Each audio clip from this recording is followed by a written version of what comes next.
મિત્રો 2022 આપણે લીમખેડા ખાતે પૃથ્વીપતિ સમ્રાટ વીર માનધાતા મહારાજની મૂર્તિની સ્થાપના કરવાની હતી,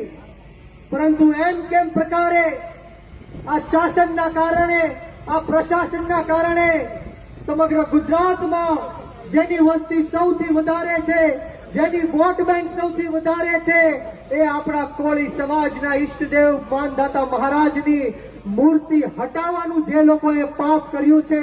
એમને આજે હું જાહેર મંચ ઉપરથી કહેવા માંગુ છું કે આજે લીમખેડામાં અને દેવગઢ બારૈયામાં અમારા માનધાતા મહારાજની મૂર્તિનું સ્થાપન થયું છે, ત્યારે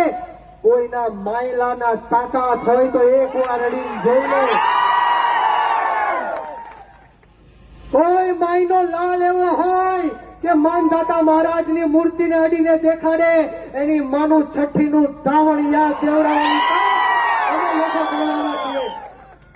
કોઈની હિંમત ન થવી જોઈએ, કોઈની તાકાત ન થવી જોઈએ કે આપણા કોળી સમાજના ઈષ્ટદેવ માનધાતાની મૂર્તિને હાથ પણ લગાડી શકે. જે રીતના વર્ષોથી આ કોળી સમાજ ઉપર અન્યાય અને અત્યાચાર કરવામાં આવ્યો છે, ત્યારે આપણે સૌએ નાત જાત ભેદભાવ, ભાષા, ધર્મ, જ્ઞાતિ, જાતિ બધું જ ભૂલીને